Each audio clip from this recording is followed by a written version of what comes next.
নমস্কার বন্ধুরা, আমি জয়রাজ খেল গল্প পরিবারে আমরা স্বাগত জানাই। তো সবাইকে ঘুমিয়ে পড়েছো না জেগে আছো?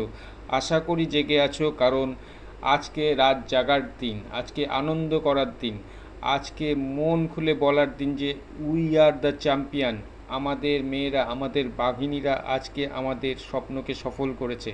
আর আমার মনে হয় আমার এই চ্যানেল খোলা আজকে সার্থক হলো। আমার এই চ্যানেলের মাধ্যমে আজকে আমি এই ঘোষণাটা সারা বিশ্বে করতে পারি যে উই আর দ্য চ্যাম্পিয়ন, আমরা নতুন চ্যাম্পিয়ন। দীর্ঘ 25 বছর পর বিশ্ব ক্রিকেট, অর্থাৎ ওমেন্স ক্রিকেটের কথা বলছি, নতুন চ্যাম্পিয়ন পেল। এবং সেই দেশ কোনটি? আমাদের দেশ ইন্ডিয়া। গর্বের সাথে সেটা বলতে পারছি। এই আনন্দ মুখে বলে বা কোনোভাবে অনুভূতি দিয়ে বোঝানো যাবে না। এই সুখ, এই আনন্দ আজকে আমরা সবাই মিলে ভাগ করে নেব। সবাই আজকে সমস্ত ইন্ডিয়াবাসীর কাছে গর্বের দিন, আনন্দের দিন। এই অসাধ্য সাধনের জন্য তোমাদের সেলুট জানাই, ইন্ডিয়ান মেয়েদের, যারা এই দীর্ঘ 25 বছর পর একটা নতুন চ্যাম্পিয়ন সারা বিশ্বকে দিল এবং আমাদের মুখে হাসি ফোটালো।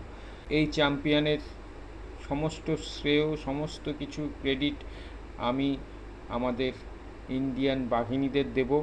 তাদের জন্যই আজকে আমাদের স্বপ্ন সফল হয়েছে। আর কে জেনেছিল যে আজকে ইন্ডিয়া চ্যাম্পিয়ন হবে?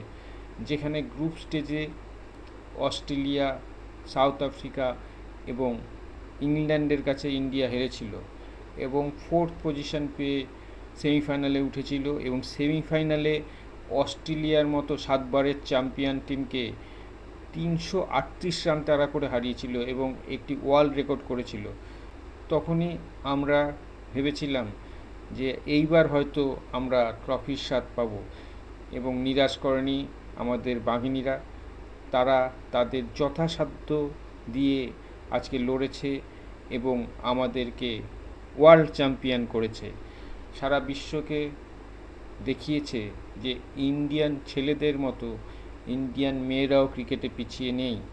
তো আজকের এই আনন্দের দিনে আমরা সবাই মিলে আনন্দ করি। আসুন সবাই মিলে এক স্বরে বলি যে we are the new champion. এই যে আমাদের বাঘিনীরা দীপ্তি, শেফালি, হরমনপ্রীত, স্মৃতি, রিচা, শ্রীচানি, কার কথা ছেড়ে কার কথা বলি, তারা যে আজ যে খেলাটা উপহার দিয়েছে সেটি আজকে ডেটে ইতিহাসে লেখাই হয়ে গেল। এই আনন্দ যেন আর না থামে। তো শেষ করলাম, টাটা।